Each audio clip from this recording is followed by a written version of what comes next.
more than we do on Medicare, Medicaid. And that is not a good situation for Democrats. I personally think one of the most important investments we can make as a country is the child tax credit. But how can I afford that if we're borrowing money to pay, to pay for our expenses? It's just irresponsible.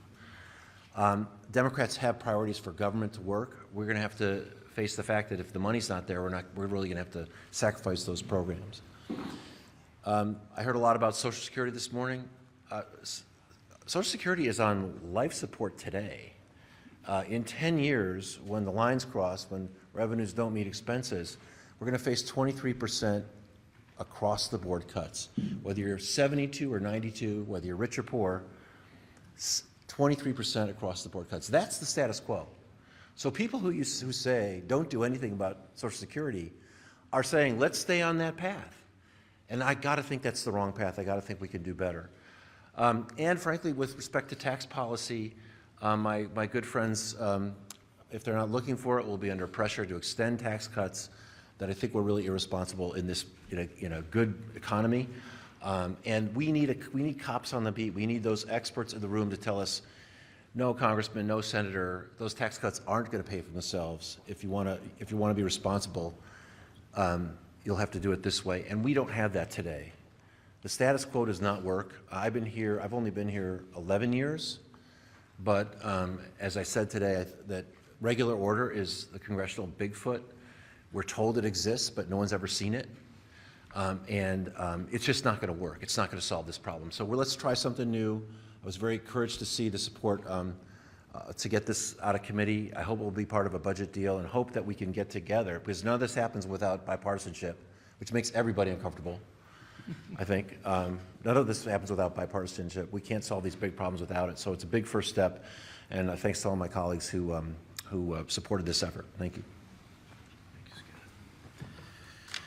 Well, Scott took everything I was going to say, but no, kidding. Yeah.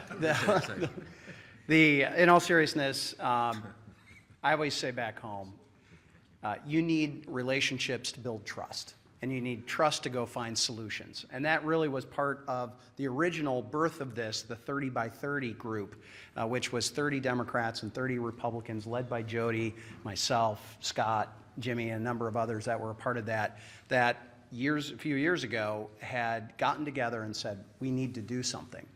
That has reemerged as the Bipartisan Fiscal Forum, intentionally known as the BFF. And as Scott had indicated, for some, doing nothing is an option. To me, that is not an option. That simply is not an option. So we have to have the courage to move forward and have the difficult discussions. And yes, that bipartisanship, especially these days, is kind of uncomfortable out, especially in the social media sphere. But it's necessary if we are going to actually tackle this. By definition, the way that our bills are set up, it will need a bipartisan group of senators to agree to this. It will need a bipartisan group of commission members that will advance this. And I think the difference that we have with the particular bill that Scott and I have been working on is that it will be forced to have a vote on the House floor, on the Senate floor, not being amendable, and it's going to give all of us elected officials an opportunity to vote yay or nay, up or down, and to tell the American people where we're at. Because as Jody had indicated, we need to hear some solutions from all candidates, from president on down, because we know that this is looming and it's impending. And if we don't have the courage to tackle it, we are doing a disservice to our kids and our future grandkids, not to mention those who are currently in a number of systems. As Scott eloquently pointed out, we are having these interest payments robbing our opportunities, whether it's in the Defense Department or in social services or wherever it might be in other parts of the federal government. So we've got to have that courage. And I appreciate the leadership that Jody has put forward, the friendships and the trust that has been built.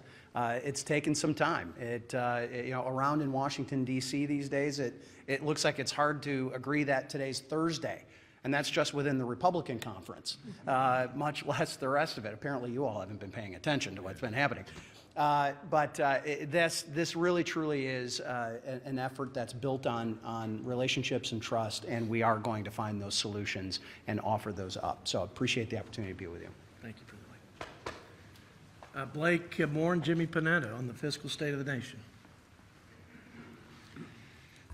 Just over 3 years ago, when I was going through orientation before officially joining Congress, I had dinner with Chairman Jody Arrington, and he explained to me the group that he had been a part of putting together, a lot of the members that you see here. And I remember thinking at that very moment, I'm like, that's why I started my original campaign, to reverse the debt culture in Washington, D.C. That's why I'm here. I have 4 boys, 4 young boys. I'm so fearful for what they'll be paying in 20 years. Half of what they would pay in any tax dollar could be just going to paying the interest only, not paying it down, just paying the interest. And I remember at that moment, it was like, that's the group I want to be a part of. That is where I will truly feel like I'm a part of Congress. Then I did a Chamber of Commerce event with Representative Peters from the San Diego area. And I remember the specific words that he said, and I hope I don't get them wrong, but he said, you know, when I came back here, I decided I didn't necessarily just want to make a point. I wanted to make a difference. And to my Democratic colleagues today that have built this process and helped and created this opportunity to be able to do this, I am so grateful for your willingness to make a difference today. My Republican colleagues, we're in the majority right now, so you know, we control the floor schedule, we control the gavels and committees, and you know, we've shown we're very supportive of this. Like, those change all the time. If I'm in the minority, I'm still supportive of this, and I was so grateful to share that today with my colleagues on the Budget Committee. And there is a ton of talk in the Republican conference, and not everybody agrees with it, right? Everybody's got this. There's some concern, and this is going to be difficult for a lot of folks. There's real motivation to make something happen here. Just to sum up, Maya McGinnis, I would, you know, she has been someone that's been willing to go to my district and talk to my constituents and share this with the American people about the importance of this issue. The stakeholders that she represents and all those on the stage with us, I appreciate all of your sincere work on this. And as Jimmy Panetta and Representative Panetta and I have co-led the fiscal state of the nation, like, that was unanimous today, and I think that we can do that step and help build more camaraderie as we continue to go forward. Jimmy was one of the first people I sought out because I knew of his family heritage and the care and the concern that they have over this issue, and Jimmy has flat out over-delivered, and it's been an absolute honor to share the field of battle with them as we continue to go forward. So thank you all very much, and thank you for helping cover this. Appreciate it. Thanks, Blake. Thank you, Blake, and obviously thanks to Chairman Arrington, and of course Ranking Member Boyle, and then of course to the Bipartisan Fiscal Forum chairs Heisinga and Peters, and to all of the members of the Budget Committee, and to other Democrats and Republicans who are willing to vote for this as it goes to the House floor, and willing to take that step in the right direction to reduce our debt and deficit. Look, I think I can tell you that, and I think we all have experienced that, although the economy is humming along, the CBO forecasts that the federal debt will be 181% of our GDP in 3 decades. It's mind-blowing. That's eye-watering to think about. In 1 decade, you're going to see 25% cut from our Social Security. This is if we don't do anything. And I think what we saw today is obviously members who are willing to come together on both sides of the aisle to ensure that we don't allow fear to prevent us from doing anything, but that we allow leadership to make sure that we do the right thing. And we did that today with the passage out of the committee of the Fiscal Commission Act and the other bills that were passed unanimously. Look, I think what we can realize is that if we don't do anything, what we're going to see is the debt and deficit be corrosive on our economy. And that can lead to an economic crisis.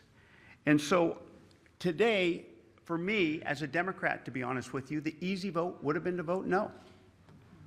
It's leadership that I get inspired by the members that you see up here, Democrats and Republicans, to vote yes, because we don't want to govern by crisis anymore. And I think what we saw today is governing by leadership, and hopefully the House of Representatives does that as a body, and our colleagues over on the Senate side do that as well.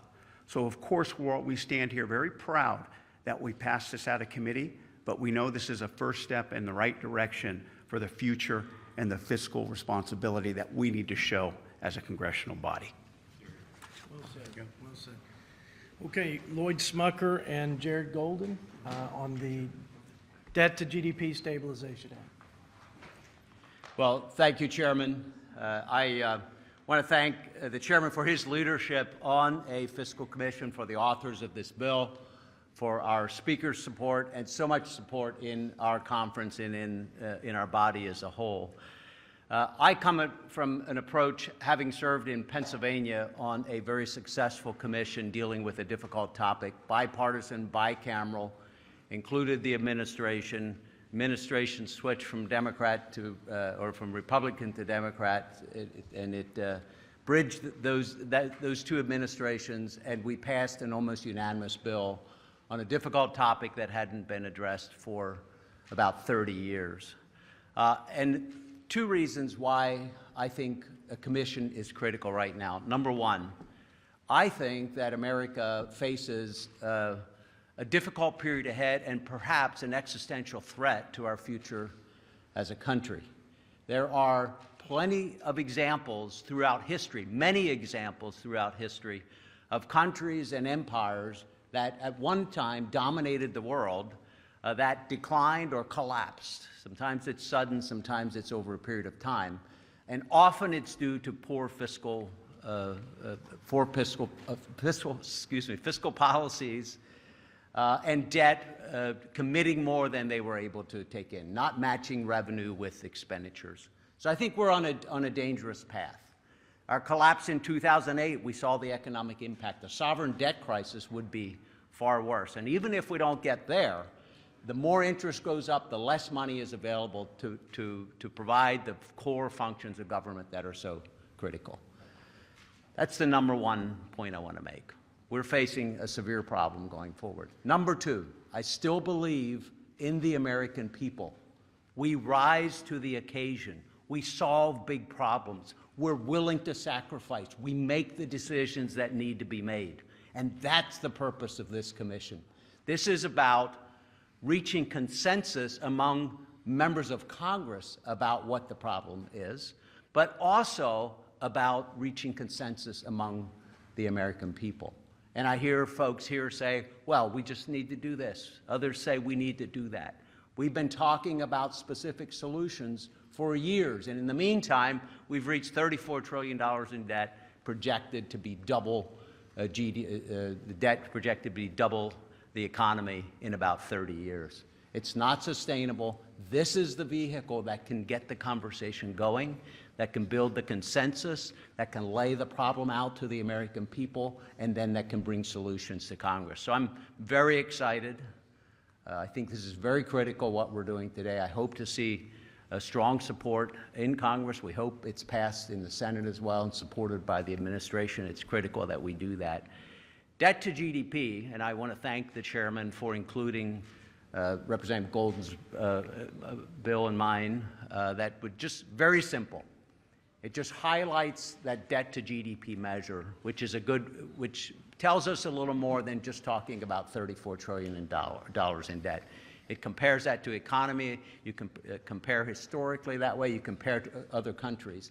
And our bill just simply requires the president's budget to highlight, to emphasize debt to GDP and congressional budgets as well. I just think it's important that we start talking about this in the same language. So I, again, appreciate the chairman including it in the markup today and appreciate the support from members of the Budget Committee as well. Thank you. All right. Well, I want to thank my colleagues for including me in these opportunities to work together, whether it's on the BFF or working on this bill with Lloyd, and of course with Chairman Arrington. I really appreciate it. For the Hill Press Corps here today, some of you probably wonder who I am, or for those of you that do know me, Jimmy's like, they know. I don't know why that is, but you probably know I don't do press conferences like this. I don't generally come to these types of things, and the fact that I'm here speaks to how important I think this issue is. Certainly very proud to be a supporter of the Fiscal Commission Act as well as the debt to GDP legislation, to lay that out as an important marker and a good way to talk about where we're at in the fiscal status of the nation. I think the cold reality is that the national debt, interest payments on that debt, and insolvency projections for Social Security and Medicare are clearly moving in the wrong direction. It's also true that Congress has made a lot of promises to the American people, and at the heart of all of this effort right here is that the promise to reward a lifetime of work with reliable Social Security income, the promise of health care for seniors, for people with disabilities, for working families who are struggling to make ends meet. None of these promises can be kept. The promise of investments in education and infrastructure to fuel our economy and strengthen our communities, these promises can't be kept unless we get our fiscal house in order. And that's why I'm encouraged that this bill has real bipartisan support from my colleagues up here. You see an equal number of Dems and Republicans on these bills. That's by design. And we're coming together around a common set of principles, namely fiscal responsibility. Everyone has kind of alluded to a little bit, this isn't always a popular conversation amongst partisans. It's easy to lean on sound bites that can make this all seem very simple. People who doubt the gravity of the situation will say that debt doesn't matter. We can keep spending as we see fit and rely on our nation's great wealth, productivity to safeguard our future and our place in the global economy. Among those who recognize the fiscal challenges that we face, many say we need to cut, no matter how much the cuts hurt. Others will say we can achieve fiscal health by simply raising taxes. Courage dictates that we tell the truth. Cuts, savings, or new revenue alone won't get our fiscal house in order. We need a comprehensive approach that will secure the foundations of our economy so we can make good on these promises to the American people. So this commission can and should be a place to come together around these solutions that we need. I've signed on to these other bills here today, including the assessment of the impact budget proposals have on the debt to GDP ratio, and I think that's a really important marker that provides insights into the management of our debt and how it relates to spending and the overall strength of the economy. So I look forward to continuing to work with my colleagues here, and I hope that others will join us in having the courage to take this work seriously and to not get bogged down by grandstanding, partisanship, or soundbite culture. The question of fiscal responsibility is not one to be judged and graded through the lens of political theater, but rather it's a real-world concern for the American people. And while many folks in Congress or in politics may not think that folks back home care about debt or don't believe that there are limits to what we can take on, I can tell you I very much believe that the average American citizen and my constituents back home largely are concerned about this. They understand the stakes, and they want to see Congress take action to get our fiscal house in order. So thanks to all my colleagues. Well, goes without saying, I'm proud to stand with these good folks and lay the groundwork to deliver for the American people. So I think just to sort of refresh on the most recent indicators that one would watch to look at the fiscal health of the country. The Treasury had to borrow $1.5 trillion in 2 quarters. The fourth quarter and the first quarter of this year combined. CBO was off by $1 trillion in projecting last year's annual deficit. They thought it'd be 1.6, it was 2.6. Now people scoring entities, nonpartisan groups are saying we'll be at $1 trillion in just interest payments alone. We don't get a safety net. We don't get a soldier to be equipped to be safe and successful. Go through the list. We get nothing. Get nothing. And that's more than we're spending on national defense for this great nation of ours. It's just unacceptable. So, problem's not getting any better. I think it's getting exponentially worse. We couldn't have acted any sooner. Rudy Yocum, all the good plums were picked on the legislation. He's a new member, but he is a rising star, let me tell you, and that's why I've asked him to lead the budget process reform as our task force chairman for the Budget Committee. So welcome Rudy Yocum from the Hoosier State. Thank you, Mr. Chairman. Thank you, Chairman Arrington, for your leadership. Thank you to all my colleagues who are here today as well to support these important pieces of legislation. We're here today because we all understand just how high the stakes really are. For the first time ever, we're at risk of passing to our children a nation that is worse off than the one that we inherited, with fewer opportunities and less freedoms. And that is principally driven by the lack of fiscal responsibility here in Washington. It was a problem a decade ago, but it's rapidly becoming a crisis, and it's one that we must tackle immediately. We didn't get into this mess of $34 trillion of national debt because anyone here believes that the path that we are on is sustainable. We're here because the United States Congress lacked the political will and the urgency to do anything about it. It's clear that the clock is ticking and that we must cut wasteful spending, get our debt under control, and restore fiscal responsibility to Washington before it's too late. And that's exactly what this bipartisan Fiscal Commission will help us address. It recognizes that tackling this problem will require real leadership and structural change. It recognizes that any long-term solution to our out-of-control debt will ultimately require bipartisan negotiations and bipartisan solutions. And it does so in a way that preserves Social Security and Medicare and keeps the commitments that we have made to our seniors. I firmly believe that restoring fiscal responsibility is the issue of our time. None of the other challenges we face as a nation are as important as getting our fiscal house in order. And this Fiscal Commission is an essential first step toward restoring fiscal sanity to Washington. I want to thank my colleagues on both sides of the aisle, especially Representatives Huizenga and Peters, for their thoughtful work in leading this legislation. Moving forward as chair of the Budget Process Reform Task Force, I look forward to leading my colleagues to design budget processes that work and that deliver results for the American people. Thank you, Chairman Arrington, for your continued leadership and your commitment to restoring fiscal responsibility to the nation's capital. And with that, I understand that you are going to entertain some questions and answers, so I hope you'll have Well, a the Democrats are going to take the tough questions and would ask that the Republicans only respond to the easy questions. Yes, sir. Yes, ma'am. And I would invite you all to step up to the mic as well. Yes. Do you foresee this fiscal commission bill being attached to any must-pass vehicle like a government funding package? I think in this environment, probably that's its best chance of success, but I also think it's most germane to attach it to our final funding bill.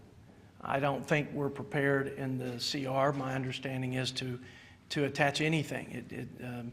The commitment there is a clean CR, but I think it makes sense when we're talking about funding the people's government that has a $2.5 trillion gap between revenue and expenditure and an avalanche of debt to deal with, that we would include this because, as Fitch and Moody's both said, we are so hyper-focused on the 1/3 of the budget, the discretionary budget for next year, and if we're lucky in the debt ceiling negotiation 2 years, that's not going to cut it. As Fitch and Moody's both said, more downgrades are coming, and you can bet that if this persists, it will undermine the dollar as the world reserve currency. That's your sovereign debt crisis. That's your Greece. And they said, we need a medium to long-term plan. That's what this Fiscal Commission, and we said everything's on the table, and when we said everything's on the table, we meant everything's on the table. So I hope we can get it connected to funding because I think it's appropriate to connect it to the federal budget.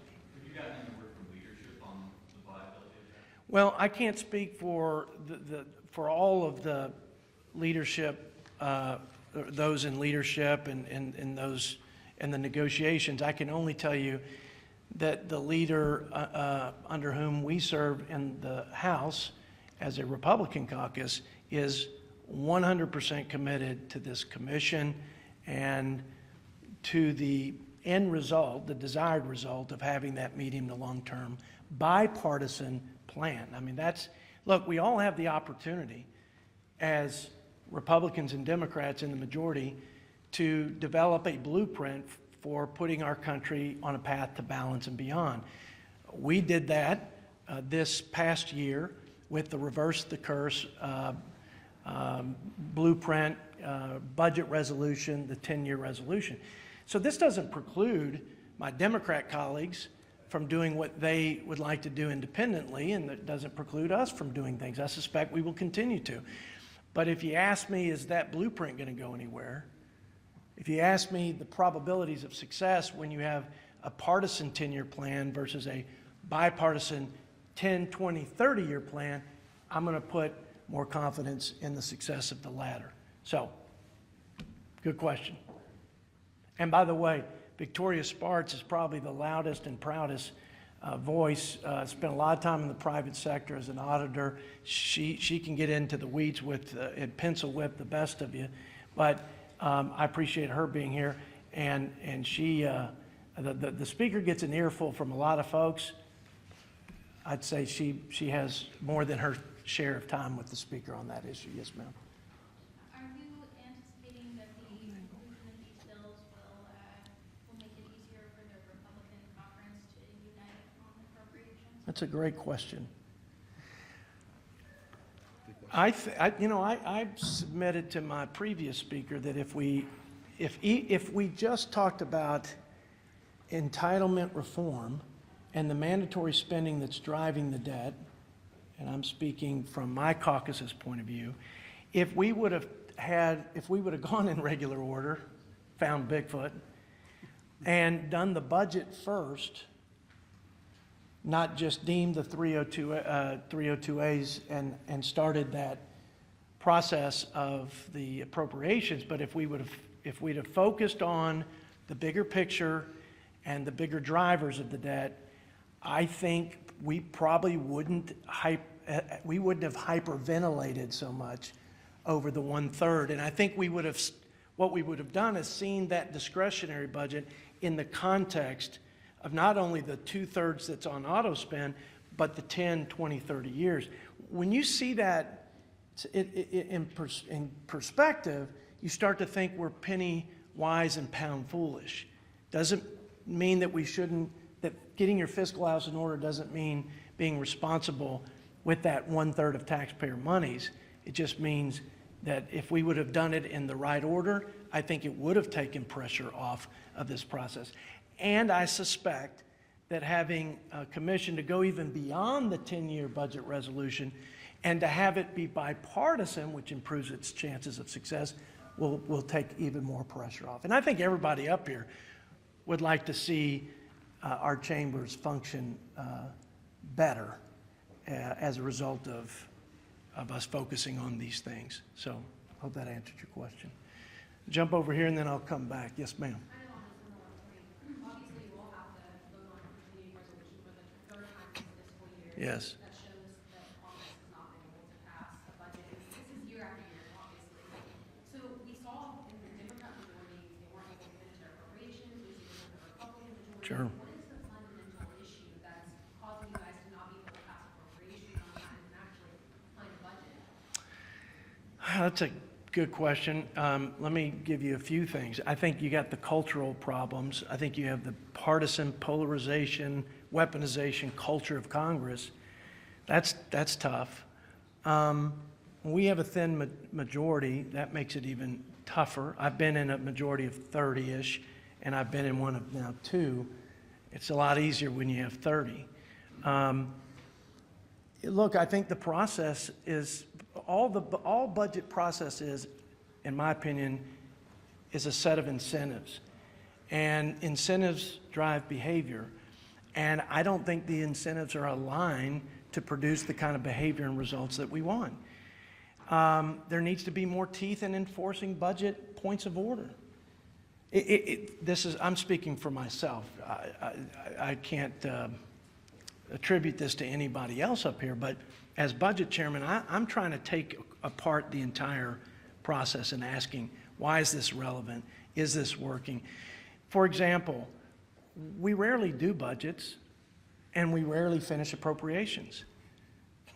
And when we do, we rarely do them on time, and then we rarely enforce them. And then it just keeps getting worse. You know, we use gimmicks to hide more spending, chimps, rescissions. I could go through that list. That was a big part of our own conference's challenges with getting on board. But I know Senator Langford, for example, said, here's an idea, process reform. If we're not finished with our business to fund the government on the appropriation side, by the end of the fiscal year, we go into two-week continuous cycle of CRs, and the members of Congress, House and Senate, have to stay here until they get their job done. So instead of shutting the government down, we shut members of Congress's travel down, and we had to stay in tight quarters for a good 3 weeks to find a new speaker. We don't want to do that again. And I mean, we love each other. We don't do it again. I mean, that's just a good example of an idea that might provide greater incentive for us to get our work done on time. And instead of making the American people and the American taxpayer and our military and others suffer the consequences of our dysfunction and inaction and recklessness, how about we make the knuckleheads in this institution have to bear the consequences? I'm just giving you one of many examples of ways that we can make this work better, or examples of why it doesn't work. Enforcement is a big part of that. We have time for one final question. Got a lot of hands up. Yes, ma'am. I'm going to try and sneak in a two-parter here. Number one, where are things at with the Senate version of this bill? And Great number question. two, have you talked at all, and I guess this is a question both for Republicans and Democrats, have you talked at all with your leadership about the fact that members so often attack each other? You say you want to reform mandatory programs, and next thing you know, there's a political attack and they want to get rid of Social Security. Has there been any discussion about trying on both sides to, step away from that kind of rhetoric so something like this could get done? That is another great question that I will ask Scott Peters to address. But what was the first part of your question? Yeah, so we had in this regular order, we were trying to learn lessons from failed commissions. I mean, quite frankly, it's fair to be skeptical about whether a commission will work. One of the structural changes that I hope you highlight to the American people is that we lowered the threshold to reach bipartisan consensus and expedite its consideration on the floor of the House and Senate by basically saying get a simple majority with 2 members from each party. And that right there alone puts us way ahead of Simpson, Bowles, and others, and at least tries to puts us in a better position to succeed, and I think is one of the lessons learned. And Mitt Romney and Joe Manchin came to the committee, presented their version of the Huizenga-Peters bill, and we reconciled that in the manager's amendment today. They had some good ideas that, believe it or not, the Senate occasionally will have a good idea, and we considered that in the final legislation that passed out of the committee. You want to speak to the second piece? 'Cause Just that's to a your good- point, I want Jody Arrington to explain why he wants to raise my taxes. Oh, please, for the people watching at home. No. So, look, first of all, I want to give credit to the Budget Committee because they're kind of doing it right. Jody and Brendan Boyle have set a tone so that, we're respecting each other's differences. And, Mr. Boyle is not on board with the commission, at least yet. I'm going to keep trying. But he also understands that this may be a way that we end up going forward, and he wants it to be constructive, so he didn't blow it up. And frankly, that's really all I can ask for at this point. There's other issues about this. People are so scared of Twitter. It's still unbelievable to me. And you'd be amazed how these people go through these really tough campaigns and then they never want to be yelled at again. And I tell my staff that if no one's grumbling at you, you're not changing anything. So you have to pick your battles, but you have to pick a battle. And if you come here for something and you want to get something done, every single thing you want to do, you have to work with the other party. And it's easy for us to sit in our corner and say how awful the Republicans are. And like right now, one of the things I just can't believe is they don't want to enforce the tax code. You know, they don't want to make people pay the tax that they owe. I don't understand that. But I got to go in the room and figure out what's behind that, or I'm not going to be able to solve it. And I wish that was more the norm here. I think that we did good modeling today. Even when we disagreed, we were respectful. And there were a couple other Democrats who, came close to supporting it. I think it was really constructive. I'd like to see more of it. We don't see enough of it. And that's what I'm here for, though. I am from San Diego, California. I do not come here for the weather. And don't y'all all agree courage is contagious? And the American people are hungry for that. And at the end of the day, we generally start out coming here to do big and bold things that will even risk our political careers. And then you end up kind of sleeking back into just nibbling around the edges, reshuffling the deck chairs on a sinking ship. And again, to have a group of people willing to get out there, and you're right, there will be the slings and arrows. And whether they have any merit or not, we said in our hearing today, there are plenty of preferences on the Republican side on how best to achieve balance and to reduce the debt to GDP. And there are as many strategies that are primarily coming from the Democrat side. Everything's on the table. And we left it open. We left a lot of latitude because it's going to be difficult as it is to get to that deal. I'm going to take one more question, then we're going to go. Well, I think we all kind of know that whatever's going to be suggested out of this commission is not going to be politically sexy. Yeah. Do you think there is any appetite at all in the Republican Party right now, this Republican Party, to be considering a tax increase? And do we think there's any appetite in this Democrat Party to consider a spending cut? Yeah, here's what I would say. I think it's fair to say the tax code is tens of thousands of pages. Can anybody really say that it's fair? Can anybody, and by the way, there's a lot of discussion about fairness and equity. I think there's a good debate on that. I mean, I think it's one of the most progressive tax codes. I think the top 1%, 5% pay the lion's share of taxes. But I think it's a good debate. Do we think that there are special interests buried in the tens of thousands of pages that could be addressed? Absolutely. I can tell you that as a Republican. Can we make the tax code more competitive? Because growth, as you heard from Lloyd Smucker and Jared Golden, growth if we grow 1% over the 10-year budget window, we can reduce our deficit by $3 trillion. So can we make the tax code more competitive? Those are all fair questions, all worthy of debate. And then on the savings side, I'll just give you one example. I said it today at the hearing. I talked about the non-benefit savings opportunity in site neutrality on Medicare. We are paying hospitals more to do the same outpatient procedures than we do independent physician practices. That's driving consolidation, A. B, it's not good stewardship of taxpayer dollars. By the way, that was an idea from President Obama that has now been embraced by Republicans and is in President Trump. And so this is a bipartisan. It saves $120 billion over 10 years, doesn't touch Medicare benefits, makes the program work better, smarter, more efficient.